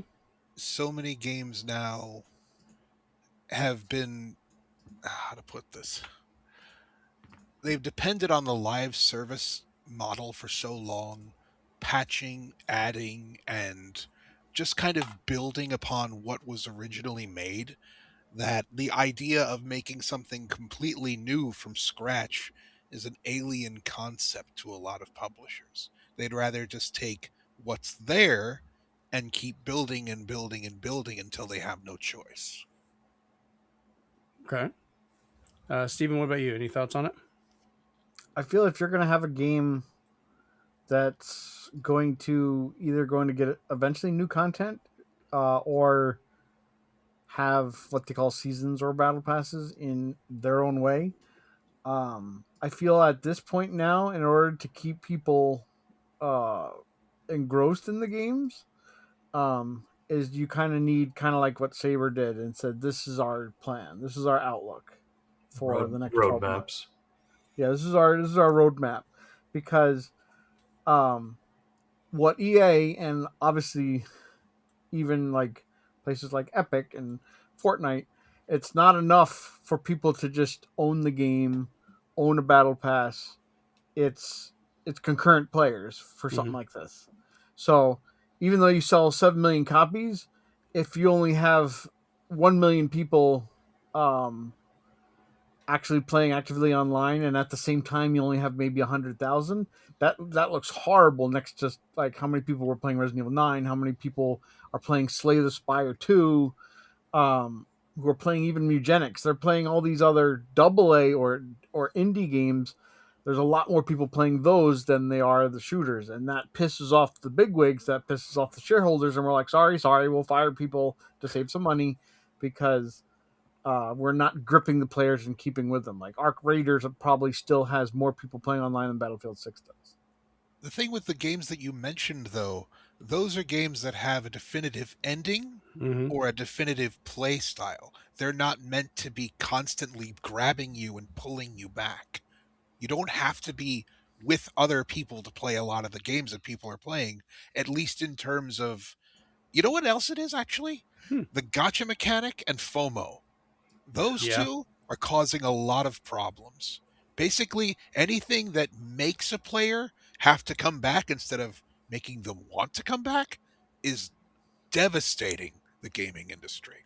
Oh, because, Activision hit gold with Blackout coming back, because that had a lot of people like saying, I need to play this, and it got their player count up high. Overwatch said, we're scrapping the name. I even checked out the game a few days ago. They're doing deep lore, comics, movies, and stuff in game that you can look at and read. So they're going back to story driven content, and Nice. suddenly their user base went up. So other than the ones I mentioned, which are happening now type of things, still Arc Raiders has stood the test of time, and they're not doing anything new except for the fact that they recently announced that they're getting rid of all the AI voices and hiring real actors. The ones that they paid, they're like, can you just come back and record more lines, because we're finding that people like that better. So they're doing that for free, but they still have a high player base, and that's just a game that has no physical copies, didn't have a marketing campaign. It was just fun. Is that a free-to-play title, or do you have to buy it first? You have to buy it. Yeah, okay, I wasn't sure. All right, Chase, what about you? Well, so just to kind of piggyback off Swan's thing, because it's fresh in my mind. So the only thing with in my opinion, with the Overwatch and the Blackout, I think we have a little bit of Battlefield 6 to thank for that, because now Activision has competition in that market, because Battlefield 6 for the longest time didn't compete with Call of Duty in a very meaningful way. Right. And now all of a sudden Call of Duty's been going downhill because Activision just thinks we're king of the hill, so we can, doesn't matter what we release, people are going to buy it. And for the longest time, they were right. So you can't really fault them for thinking that. But the Madden problem. Yeah, exactly, right? So then Battlefield 6 comes in, and it's actually really good. And now you're stealing people meaningful competition. So now what does Activision do? They're like, oh shit, we actually have to try now, guys. Let's give the people what they want. Yeah, they can't pull an EA and just buy the whole license like they did for Madden. Exactly. And so I think you get a little bit of Battlefield 6 to thank for that. So competition's always going to be good in the industry. But to kind of go off the original question that Jeremy posted, I think one of the things that we're seeing as a trend in the industry is just after a developer finishes a project, it's people are probably sweating at this point, because how long is it going to be before that company gets another project greenlit by a publisher, and then how long is it going to take for that project to actually get made? Because back when Microsoft did their massive amount of layoffs, and a lot of them were targeted on Bethesda studios and stuff. I mean, you look at what was it, Tango, just released a project, Hi-Fi Rush just got released, so they didn't have anything on the block next. Arcane Austin had a terrible release with Redfall, but they didn't have any, nothing else in the pipeline after that. It was basically all studios that had just released something, and they probably didn't have anything lined up. Obsidian's always been able to somehow avoid this, and it's probably because they constantly have stuff lined up somehow, and so they can justify it. I guess is probably but yeah, I think Cat's right on the microphone. Yeah. As he's just sitting there showing us his ass the whole time, stealing the show. Kitty. Good. Good cat. This isn't your Cat's Only fan, man. Yeah, right. Oh, that's funny. Yeah, I think Chris made a good point about the FOMO. Yeah, because they teach you. I used to work for a retail company over here, and the owner of the company, because it's a mom and pop chain, and they said the number one driver of sales is fear of missing out. Mm-hmm. And it's true. So if you get people, if somebody buys a battle pass, they're gonna, you're gonna get them hooked, because they're gonna grind, because they want to get their money's worth. They want to get everything on that battle pass. So yeah, because if they don't, it'll go from there. Yep. So the big thing, Chris was right with the FOMO, like you said, and the microtransactions, but that kind of leads into the fact these companies, the publishers, want a game to be released that people will pay for, but then it's an infinite game that is just continuously making content somehow cheaply or whatever that you have to pay for, and that's all you'll ever play. And they want the absolute capital dream of this infinite title, and it's Prince just money. right, and it's not gonna happen. Like, yeah, there are games that have lasted a long time and do produce money and so forth, but they're also delivering a lot to people when they're doing it. But they have to understand there's only so many the market can support. Like MMOs, yeah, World of Warcraft's still going pretty strong for a lot of stuff. Final Fantasy 14 picked itself up and is doing absolutely great, but you're not really hearing of many other ones that are making meaningful advancements in that market because it is saturated between those two.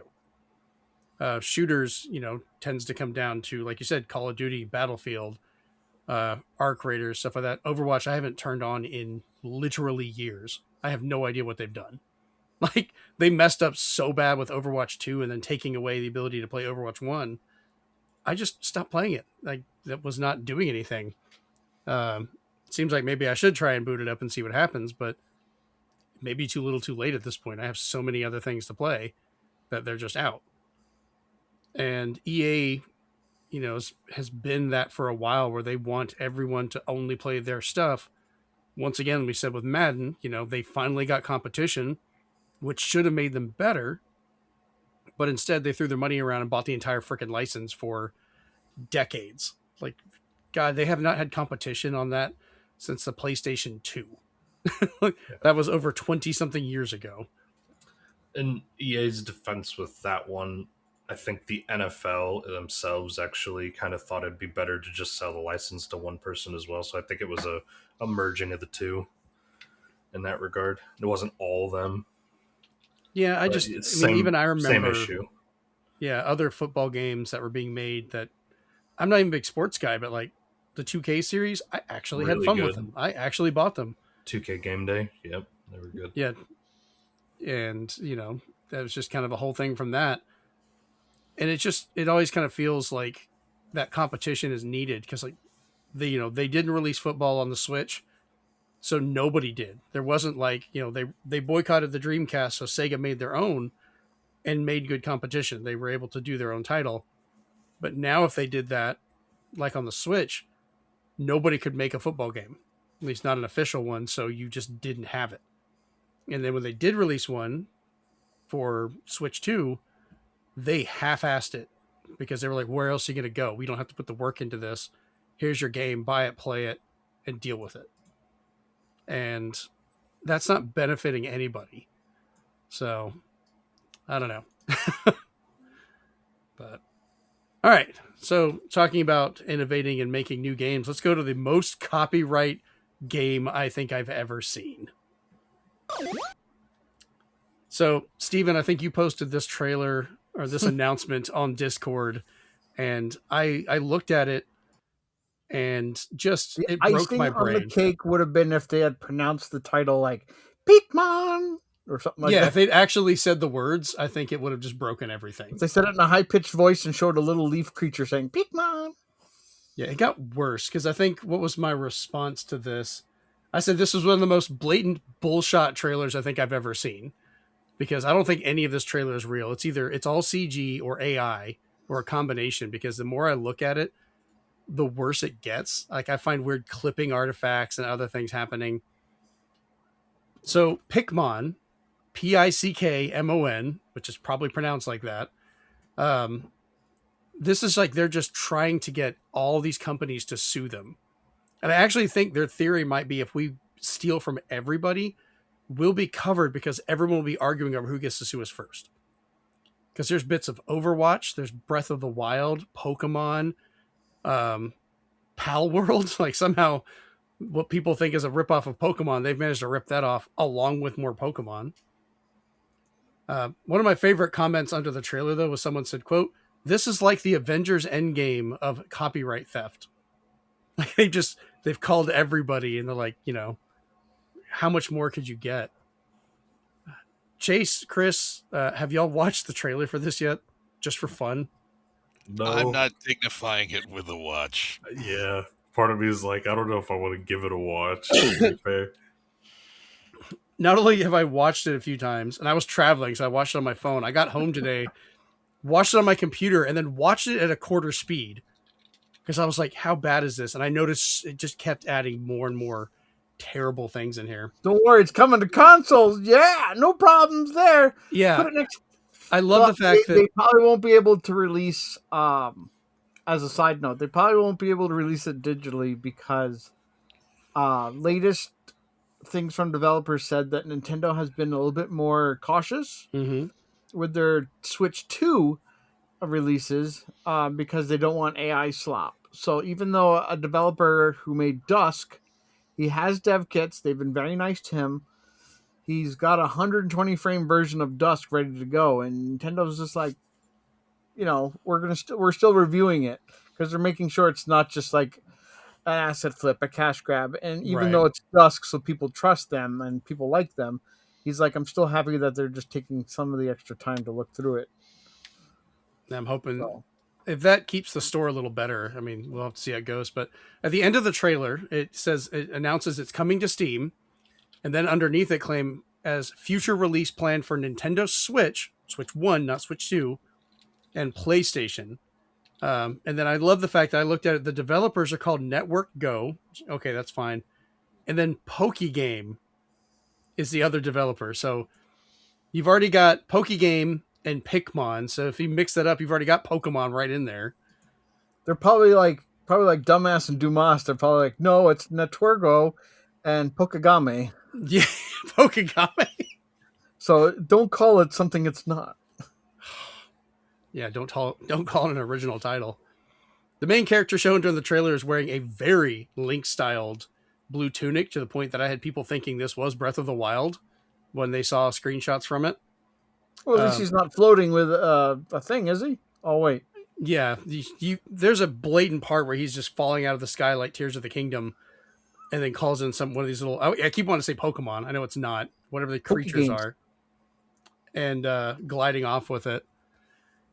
They also show creatures in the trailer that I thought looked very much like particular Pokemon and mechanics until I started seeing stuff like their Pikachu clone is so damn close to the point. He's got the black tips on the ears. His run animation looks like it was taken straight out of a Pokemon animation, as well as it has a lightning tail. Like that is part of a freaking logo and they took it. Like, we got a cameo from Warthog from Overwatch.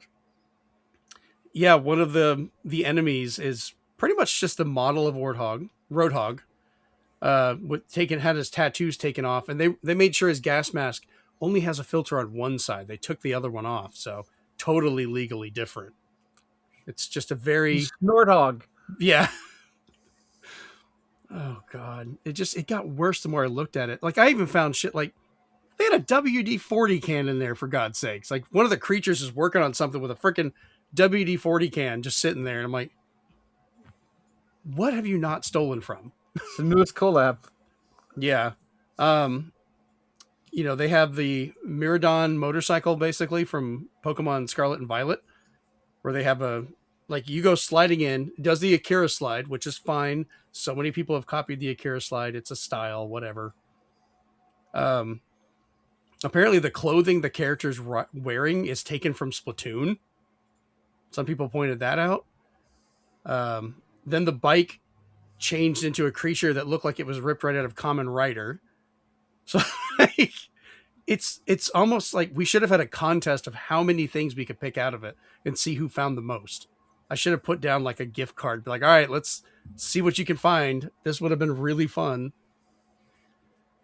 The only thing they've done that's at least a little bit different is you have to throw a card to catch something. So that gets around Nintendo's legal requirement of not using a ball, I guess. Not that I see this stopping like Lost the lawsuits. Kingdom. Okay. Oh, yeah. It is so blatant and so terrible. I don't think this is ever going to come out. I think this is just, we're making a trailer, and this is the equivalent of like, what were those trailers we used to see of like, here's if you were running Ocarina of Time and Unreal Engine, it's that. It's never fucking coming out. Palworld came out.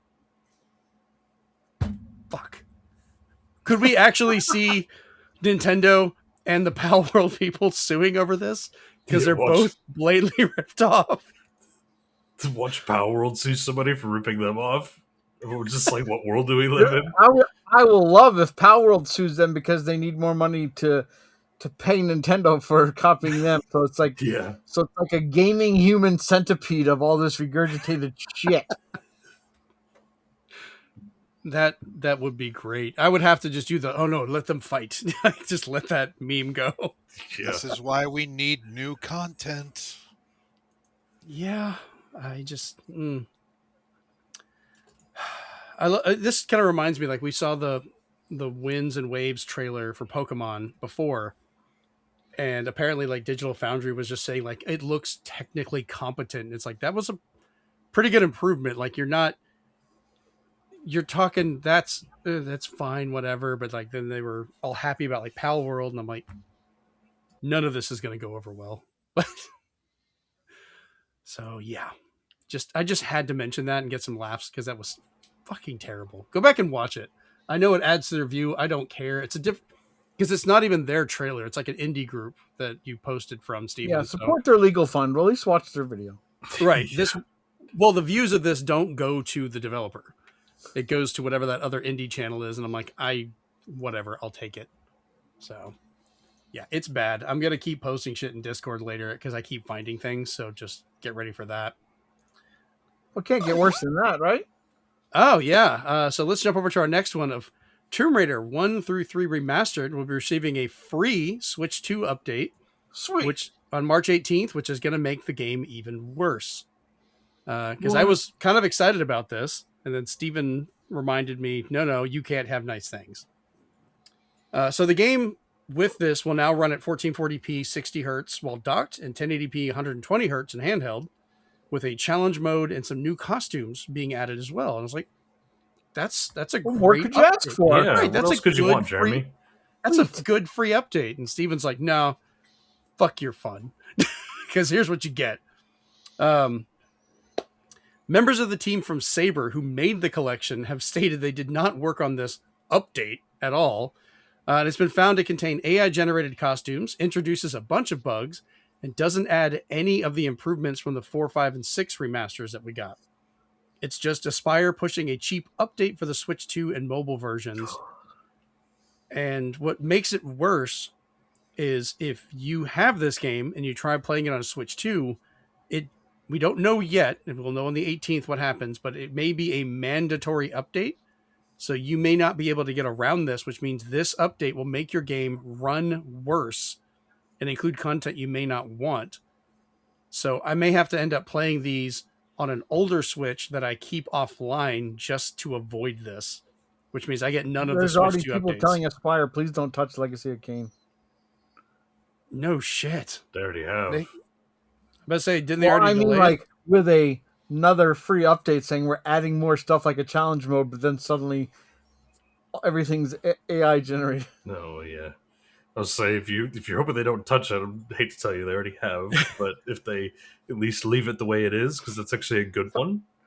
Give credit where credit's due. Okay, I hope they don't update. Yeah, I hope they don't update it though. Is Aspyr like nature balancing itself out? Like if you want the good of Digital Eclipse, you have to have the other side of that coin being Aspyr. Like you just one has to exist. Because as some people pointed out, Digital Eclipse can't get input lag correct. It always is an issue they don't know how to figure out.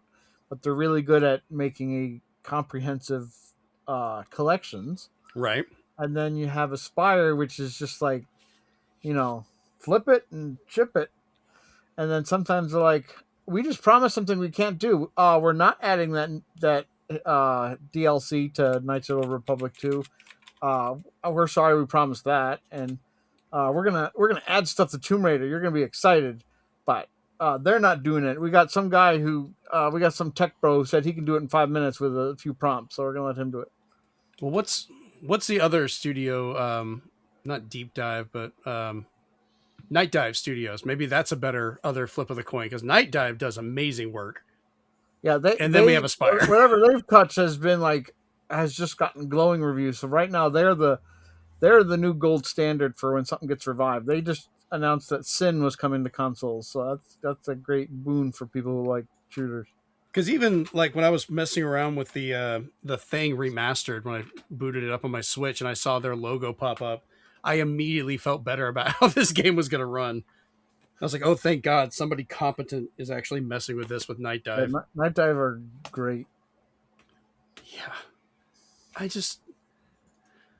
It's really weird too because go ahead. their Republic Commando game was actually decent.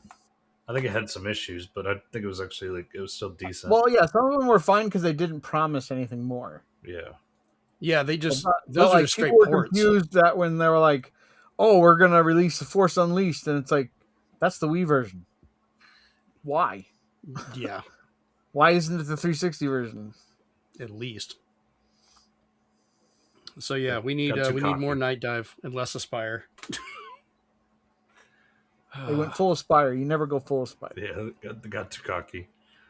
And I was enjoying some of these because the Tomb Raider games have been fun to go back to, and some of the initial update, like when they did this, wasn't bad. It was actually a decent port.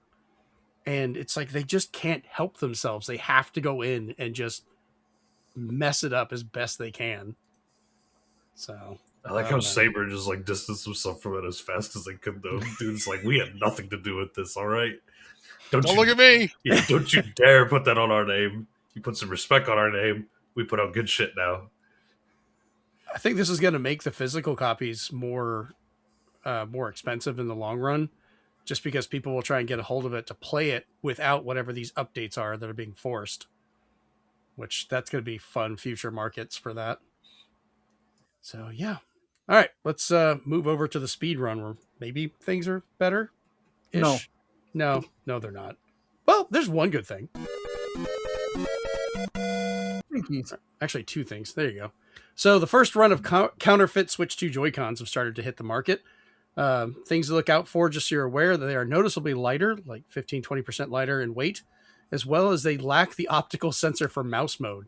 They still have the hole for it. They just don't have the sensor. So when you're buying Joy-Cons, if it's not from an official store and they're sealed, open it up, take a look at it, and make sure that sensor is still there because they're trying to push these out there. The packaging looks pretty close from what they've shown, but I wondered when this was going to happen. And this is different than like third-party controllers. That's fine.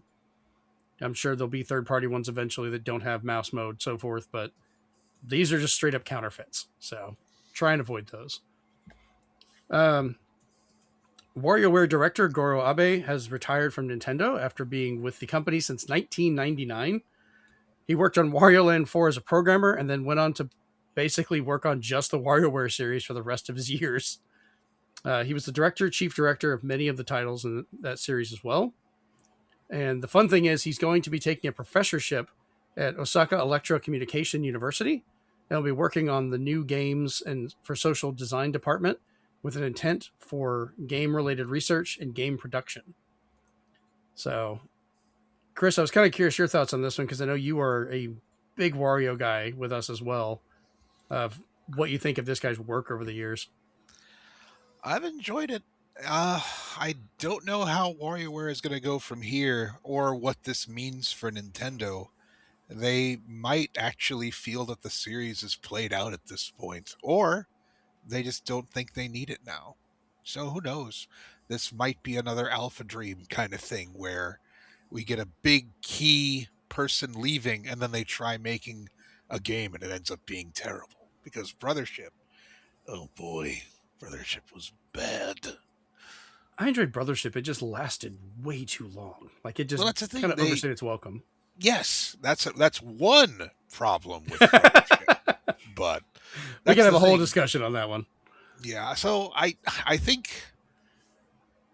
I mean, good for him if he wanted to leave and pursue other things. Mm-hmm. That's always important for a creator. If you get burnt out, then the passion is lost. But I do wonder what is going to lie in store for Wario-based games from now on. Yeah, I feel there's a few ways this could go. You either give it to the guy who made 1-2 Switch and Everybody Switch. You give it to the guy who's been making the Rhythms series all this time. Or you just throw a fucking wrench in there, and the next WarioWare is made by Jackbox Games. I kind of want it to be like, this is one thing we talked about the EA situation and everything else earlier. People, love or hate, have to give Nintendo credit for the fact they don't normally get rid of people. They go for their whole careers until, unless they leave on their own resort and retire. And then it's kind of nice that they're, this guy's leaving, go into teaching and kind of take it easy and do that, but still working with game development. Nintendo does seem to kind of push the need for the older generation of developers. They may start backing off of development, but they start teaching the newer people to start doing stuff. I don't know why they didn't do it with WarioWare, but I liked it when they basically shuffled everybody around and said, you're now going to work on this series. You're now going to work on this series. And part of it was just like, so that person's not the person that does every single series. And this might have been one of the weird situations where it was. Go ahead, Chris. Sorry. I was going to say the thing about WarioWare and Wario Land 4 is that they were essentially passion projects. They were ways for the creators to enjoy something new and spontaneous. Once that becomes rote, something is lost. And I think that's a big reason why things are changing. Because I, for one, as a Nintendo fan, and some other fans might, take offense to this, but I was so glad when Miyamoto's like, I'm not going to make games anymore. I'm going to be the creative fellow. So I will help mentor, and then I'll be the face for when something new Nintendo comes up, the museum, the movies, because his reasoning for certain games not being made because he couldn't find a control scheme to put into it was mind-boggling. So part of me was just like, all right, you're heading towards your George Lucas years, so it's good that if you step back. And I kind of think, with Miyamoto, yeah, they have more of an incentive. They want to keep him around because he is such a big face of Nintendo.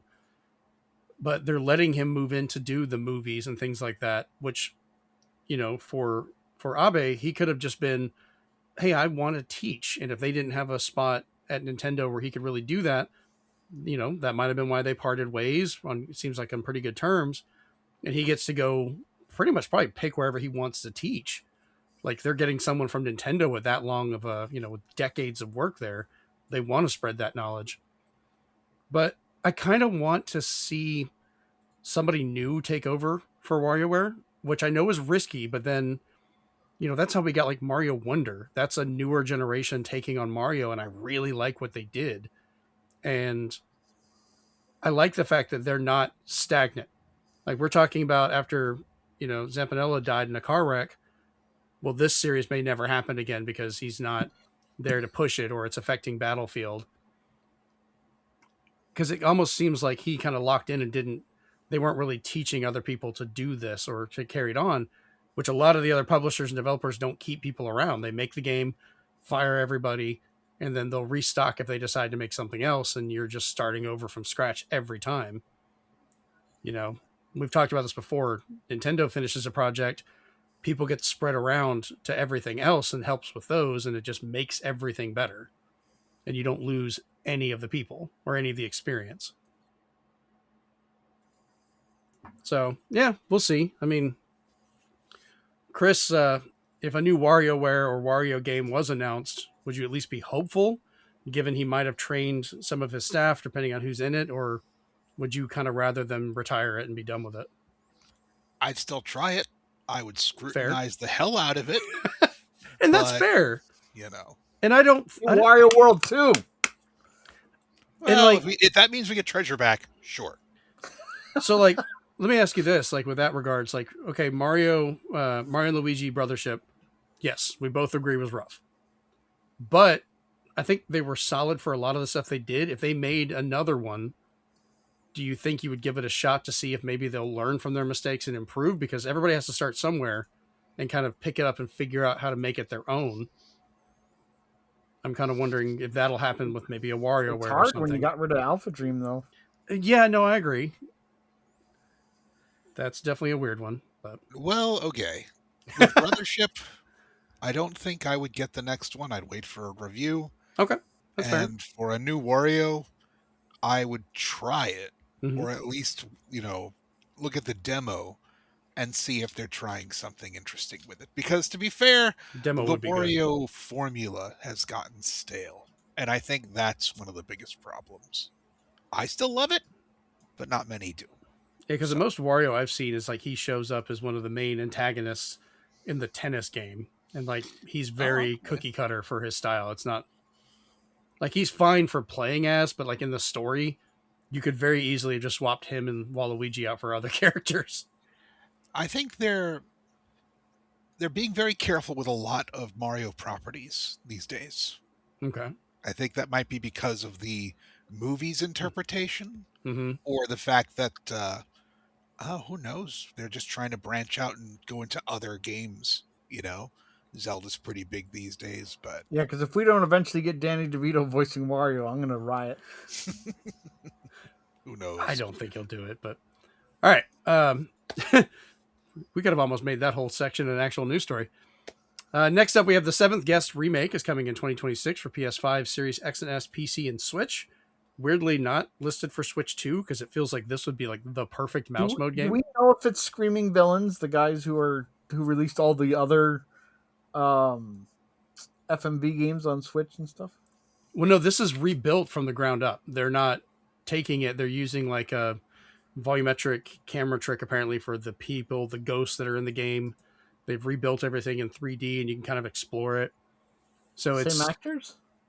I don't know, honestly. It looked like the footage was way too clean to be reused unless they found like really good clean takes on it. It feels like it's all new. So I'm looking to see what we got here. But go ahead and keep talking about while I'm looking. That might play into the big question, because that's an interesting thing with the Seventh Guest, especially because this is the first time they're remaking a game that had real actors. Mm-hmm. So do they HDIs? Do they, God forbid, AI upscale? It's new. Okay, New so actors? I looked up the Steam page. Sorry, I didn't mean to cut you off there. Because their first statement, the iconic game, The Seventh Guest, has been brought back to life with modern technology, delivering an atmospheric story like no other. But then they go down to cinematic storytelling through volumetric video. Step inside the story using cutting-edge, newly recorded volumetric video. Live-action performances are captured in full 3D, placing you directly inside Henry Stahl's mansion at the heart of the mystery. Real actors appear within the world itself, making every encounter feel immediate and unsettling. So it has to be new people, because trying to find the old cast would be almost impossible. They'd be much older, but they couldn't take the old footage, even if they have the original videos, and make it this 3D with the recording setup. So yeah, that's going to be, we'll talk about that during the big question. That's an interesting take on that, because it's Vertigo Games that's doing it. Yeah, it does say entirely new cast. Yep. I think they'd have to at this point, because everybody looked young. And I'm like, well, you don't go this long and be young still. Look at us. Lastly, Resident Evil Requiem is getting a story expansion that is in development, as well as a new mini game, which was very vague for how they said that, and a photo mode later this year. Plus, an unknown surprise is set for around May as well. So, looking forward to that. WarioWare Resident Evil. That's the mini game. Oh, God. I'm just imagining running around as Wario throwing garlic at people, trying to get zombies to stop. That or the zombies trying to get away from Wario. Who knows? All right, so let's jump over to the big question now that we've actually mentioned it. So this week, we came up with the question of, what is a game or series that you feel could use a remake for modern audiences, but at the same time feel maybe it shouldn't be remade? And to clarify that, this is like a full remake. Think of it like Resident Evil 2 original PS1 to Resident Evil 2 remake that we have now, versus something like a remaster, like The Thing that we talked about earlier, where they're maintaining the original title and kind of representing it as that. So, Steven, since you already had a new little bit of answer in mind, I'm going to start with you. So there's two ways this can go: horribly wrong or horribly well. And I will use my favorite game of all time as a as the big example here, and that would be Snatcher. I really want people to experience Snatcher in its entirety. You know, Kojima's classic. But I'd rather it kind of be how they did Delta, and they just use the original recordings, because the problem with that is just like how iconic are the actors in those games. Mhm. And Metal Gear is a big one, and for me Snatcher is a big one. So hearing them get replaced, I'd be very tentative on if I'm going to go for it, because the only reason it's worked out really well Mhm. for the Resident Evil remakes is because, believe it or not, Resident Evil 2, 4, and 9, the three remakes, all had the same Leon, but that was just his voice as he aged between the games. So he was just told to, like, all right, you're a kid now, just use your normal voice. Then they're like, okay, sound a little bit more gruff, and then they're like, okay, now sound like you're really old, these 50s. Yeah. But and that worked out, because then there was people who were like, wait, it's not Matt Mercer who was in 6. It's like, okay, so the voices changed. They're like, no, Matt Mercer was in that one, and I think he was in Infinity Darkness. So I was like, no, they got this guy who's been the remake guy. So that kind of worked out. But I just don't know sometimes when they feel they need to make changes. So that's why I feel like something like Snatcher should not be remade, because I feel like they would change something to make it more modern. Like they wouldn't have some of the pop culture references they had that worked in the old one, but they try to make it like, there's a Lady Gaga poster in the background or something like that instead of Madonna. Just little things like that would kind of irk me, saying like, I don't know why you would do something like that. Right. And then you have the problem where sometimes when you do a remake, I think on remakes they almost never try to get the original people. It's only the remasters they try to use the old recordings. But another one that I feel should be a remake, but at the same time, like you just said, shouldn't be remade, because I don't know what what they would want to change in it, because they have in the past. That's another thing I'm weary about, is their what they've done to past remakes or remasters. And the biggest one for me is the Final Fantasy series, because when they remade 4, they were like, no, that's not how it goes. This actually happened. Oh, and we added to the story. I'm like, you added to the story that had a good ending already. And then there's people who are playing 7 that they're like, you don't have to play the original really to play remake. It's its own game, each part. That it's now in some parts so far gone from the original that you're like, okay, this is a brand new adventure for me, with how it pans out or how it looks. Yeah, Final Fantasy IV was a weird one, because I think that was adding in the cell phone game content, which was just so like the I don't mind if they meet in the middle Mhm. and did like Final Fantasy VI, but with the Octopath Traveler engine, but they keep the story, intact. The music, I can take it or leave it if they want to upgrade that, or even have an option for the original, like they did in Resident Evil 9, with having in the deluxe edition you could change some sound effects and some music to the original, which was awesome. So I'm okay with throwbacks too, but I don't know. It's a lot of times, like we just said with Aspyr, is we need to know, like, are they bastardizing something by saying, oh, we're going to add stuff to it that was never in there? So you got to look at their past accomplishments. Yeah. And in other ways, you just have to think of, like, how far gone will be this remake? Because the biggest thing that happened for like something like Resident Evil is you can kind of, if you've played the original Resident Evil, you can play a Resident Evil remake and you can appreciate both of them. But a lot of people have shown that if they've played the remake first, they don't want to play the original Resident Evil 4 anymore, because it went from a slightly more serious overtone to from being very goofy. And some people are like, I don't want to go to goofy after going so serious. I don't want to see that side. But Yeah. it's catch 22.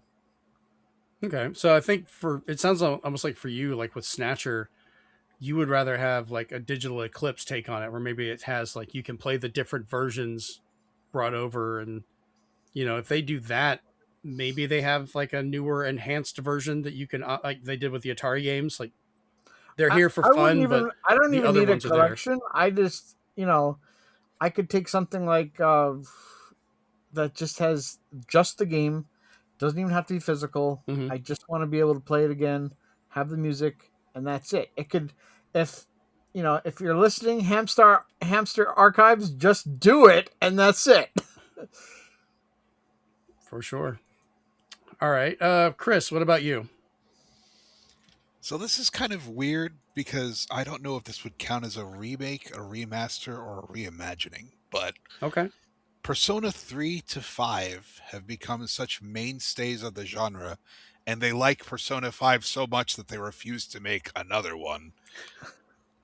I can't help but wonder what it would be like if you took Persona 1 and both parts of Persona 2 and rebuilt them into the P5 formula like they're doing with P3 and P4. The thing is, those original games are so different in story and gameplay.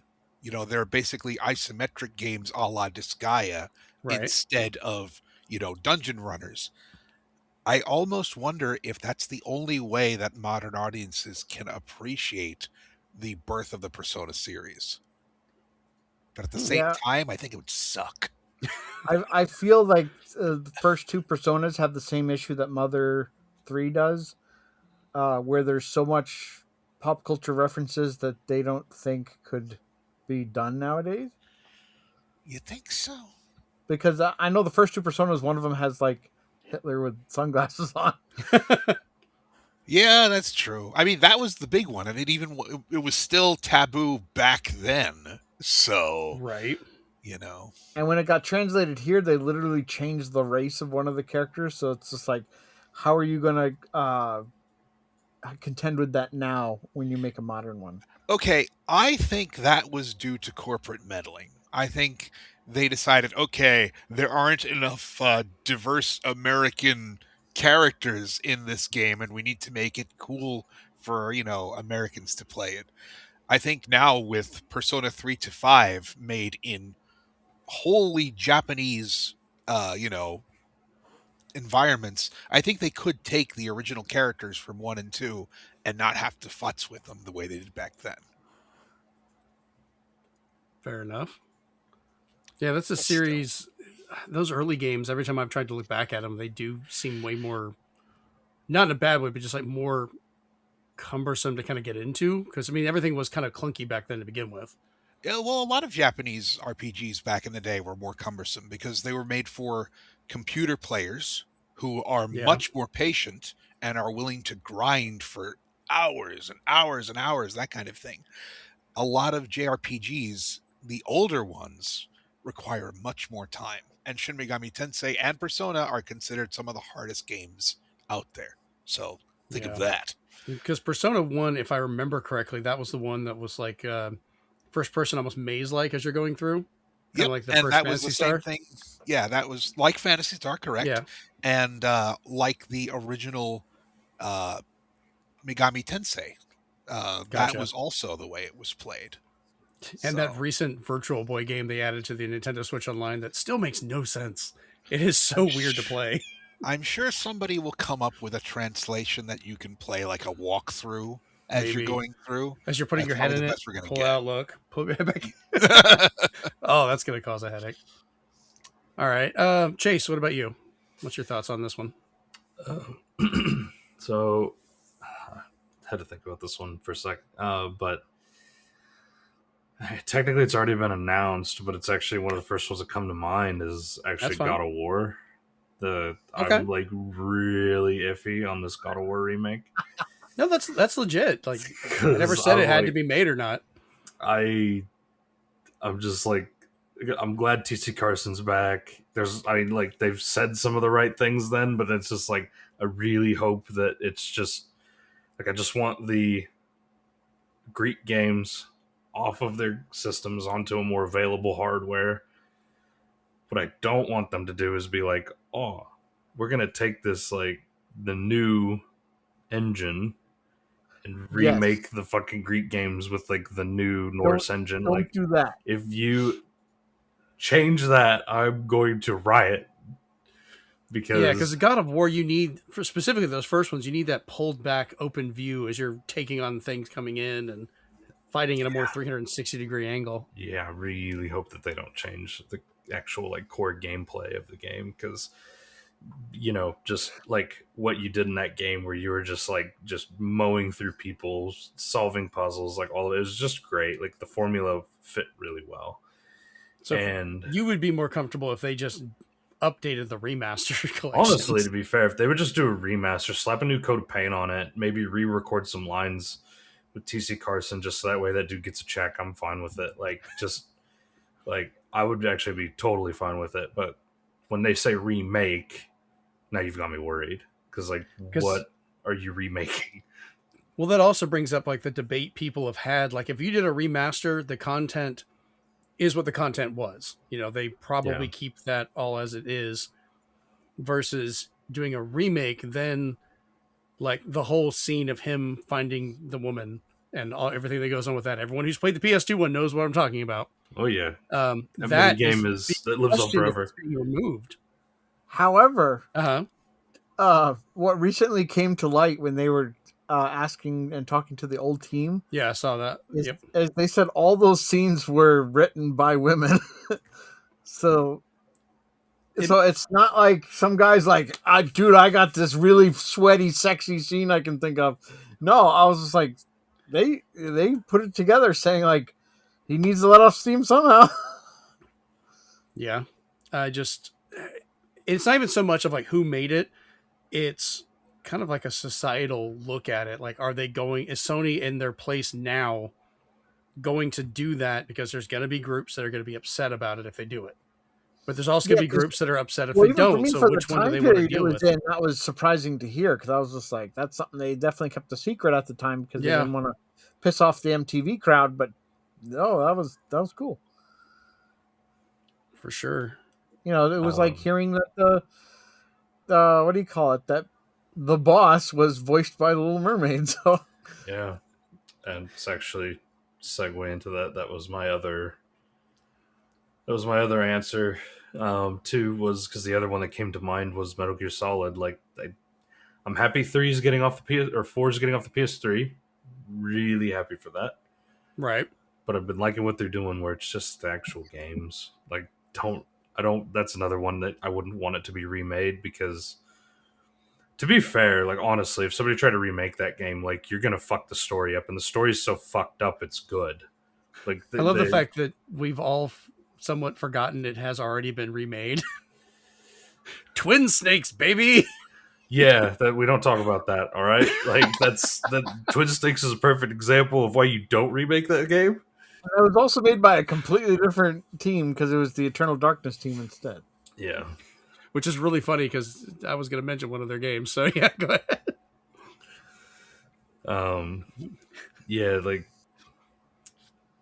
Metal Gear Solid's just, it is what it is. It just needs to be left alone. Like, just, but I'm glad that 4 is finally getting freed from PS3 prison.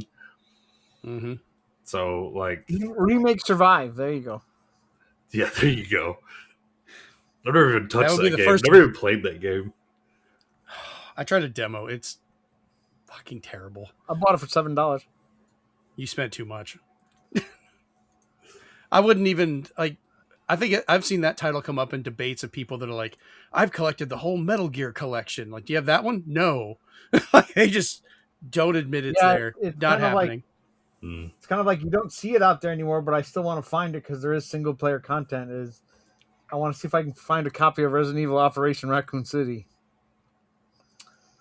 That I have it. I can send it to you. There's there's a great debate about that game. and I find myself on the losing side. I actually enjoyed the game. It was fun for like, because if I remember correctly, that one was co-op as well. You could play through with other people. It was fun for as long as Tokyo Scramble is fun. I remember the Comic-Con when that was announced, and I got to play the first demo there, and I was actually really impressed with how it looked. Like, looked amazing, and it had such potential, and it just kind of, I think it got meddled with too much and just kind of went off the rails with what they wanted to do versus what they had to do. It didn't help that they shot Leon on the back of the head. Yeah, there's a lot of not good. I mean, I think part of that was I'm fine with that because that was like what would happen if they won. And I honestly have fun with mechanics like that. Like, what was it? The Star Wars Rogue Squadron games. I love the levels that you can unlock where, like, if Vader does kill Luke at the Death Star and, like, then you go off and you're destroying the Rebel base. It's like, what would happen if they had one? That's fun. I like exploring that as a bonus part. Talking about that, the Force Unleashed had, like, they went hard with the what ifs. That one you could live or die with Darth Vader. You could fight evil Luke Skywalker. You could do all kinds of crazy kill shit. fucking Chewie. It's just like, god damn. I had so much fun just him off a bridge. I was like, later. Yeah, all the Wookiees on the bridge. I'd just sit there and would just keep force hitting it, throwing them off the bridge. It was just so much fun. But I think that's the thing. Like, Operation Raccoon City, as long as you realize it's more of a, this is what could have gone wrong, it's not as bad. If you treat it like a Marvel what if, then you're fine. But if you treat it like a Resident Evil game, then you're just going to be pissed. Yeah, remakes, you could have an entire bastardization of the story and game. Spin-offs, you could just have a black sheep where it's just like, don't get that one. Yeah. And I actually do like when not just in video games, but like comic books and stuff like that, when they, because that's why I think I loved What If and, you know, all the stuff that DC would do with Elseworlds, where it's like, if it went wrong, what could happen? Like exploring the sides of those things. I've always liked those stories. Yeah, remakes are weird because they could either expose what worked for the original so well, or they could make the original look worse by comparison because now they've made quality of life improvement and stuff like that. Who knows? Yeah. All right, so I had 3 games I wanted to talk about of why I thought, you know, these, I can deal with a remaster, and some of these have had remasters, which would be fine, but a full-on remake I think would just be terrible for what they would lose. So the first one we talked about before we got this started was Super Metroid. That game, I think if they tried to give it that treatment, like it was different going from Metroid 1 to Zero Mission. That was a full remake that I think benefited from a lot of the technology. They were able to flesh out the story in a way that added to it, made the game make more sense. And some people don't want to go back and play the old one like you talked about, but they had it available as an unlock and it was there. And it was just kind of like meant to kind of fit it in a little bit better. Super Metroid, I think, as the game is made and how it fits in the story, if they tried to go back and do a full remake of it, I think they would go too far one way or the other with trying to force story or cinematics and all these other things and kind of lose what the game was. Like Bomberman X-Zero. I don't know if it'd be that bad. That's a little much. Yeah, you're trying to go for shock value and no. But I could see much more easily they could mess it up, even unintentionally, than, you know, if they did the other direction and go from there. Like, I'd be fine if it was the actual game. Maybe they could add in some graphical effects and just kind of, like almost like the HD 2D, not like the same style, but like if you had the game and you ran an enhanced version of the graphics, that might be fine. Give it some lighting effects, things like that. That could add to the environment, but don't go in adding more story or, other things. And I'm fine with Metroid games having conversations. I get so tired of people complaining like, oh, Other M ruined it, or these games, she should never talk, and there should never be anyone else. Like, I want you to explore the world, the universe of Metroid. I like when other people show up because it's not just her. There's other things. There's other potential stories to be told. It's like Star Wars. Properly, though. No, I agree. It has to be done properly, but that mindset of it should only ever be her limits the hell out of it. Because like so many other series I have fun with exploring, and that's part of what I love about Star Wars and Star Trek. It's not just the main crew or main people. There's other stories to be told, and if done right, you get stuff like Star Wars Outlaws, which is exploring a whole other side of the series that's not tied to any of the main characters we know of. I'd be fine with that. Metroid. Like, let us see other people. It doesn't have to always be Samus, which is fine. The next one I was going to talk about is Ghostbusters. We've gotten remasters of Ghostbusters, the video game, recently for Switch, newer consoles. But I think that one, if they tried to remake it, unless they carried over the exact voice lines, like you said, Steven, from like with Snatcher, it would be completely broken because they can't even re-record them. A lot of the people are not even here anymore. So they would have to either maintain their lines and adapt everyone else around them, which would still sound weird. They would sound older. It's just, I think it was much better that they just remastered it and put it out so we could still enjoy what essentially was a Ghostbusters 3 kind of in its own way. I don't know if on that one, but... And then the last one we were talking about was Eternal Darkness itself. Because even nowadays where we've got, all the psychological thrillers and horror games and things like that, and it could definitely benefit from it, I don't think they could get the, the mind mess with mechanics correct these days. Because before you had a set standard of like how CRT TVs worked or memory cards and things like that are no longer there. So if you're playing on a Switch and all of a sudden it flips to like, oh, your screen's changed input, you're going to look at it going, what the hell are you talking about? Like, that's not even a feature on here. And I don't know how they could properly implement those kind of mechanics, even in a remaster. Like, you would have to be aware of what's happening and just kind of look at it from a historical point, not as an actual stress inducer like it was supposed to be before. Yeah, I think they'd have to pull a Dead Space 3. Yeah, that can at least mess with some stuff, but they'd have to rethink the whole thing, which would make it pretty much a whole new game. I don't even think it would be a remake at that point. They might as well just make a new title in the series and go with that. But even then, you would lose the surprise of that happening for the first time. Because I think even now, people go back and play it on original hardware. They're aware of what's going to happen. So they're just there to see the goofiness of it. You don't get that surprise. Like Metal Gear Solid 1, everybody knows about what happens with Psycho Mantis and the memory cards and switching the controller port and all that stuff. You're just going to experience it. You're not going to be surprised by it the same way.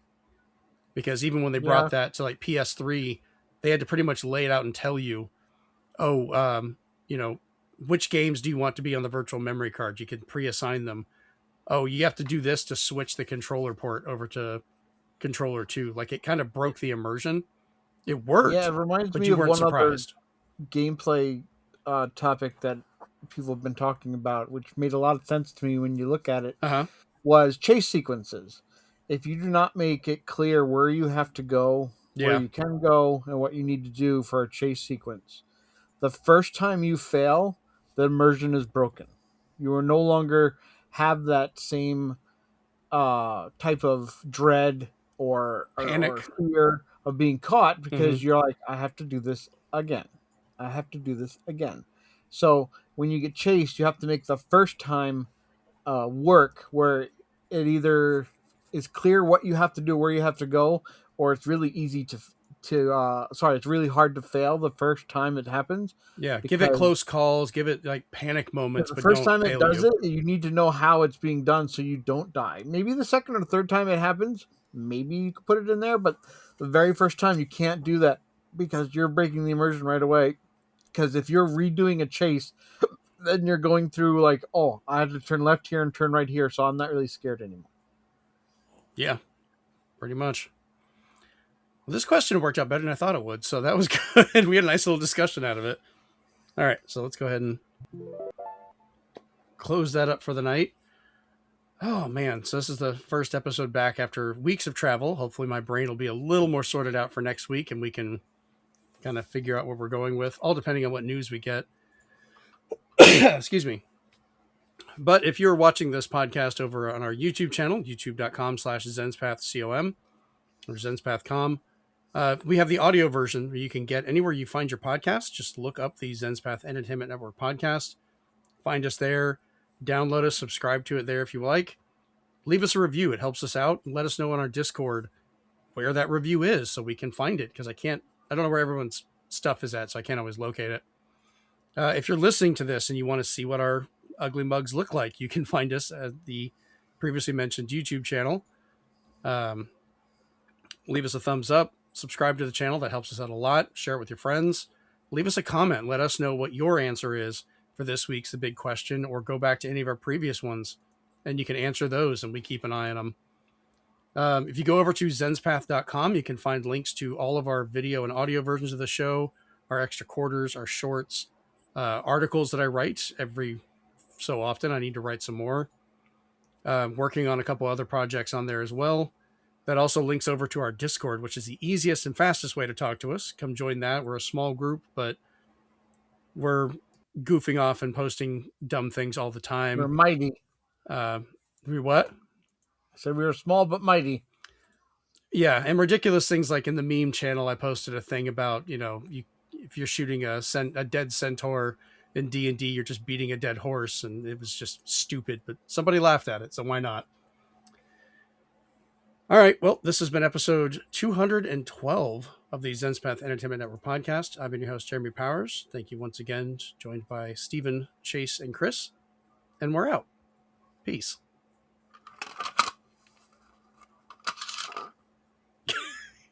And just like life, it didn't spin well. This has been a production of the Zenspath Entertainment Network Podcast by the staff at Zenspath.com.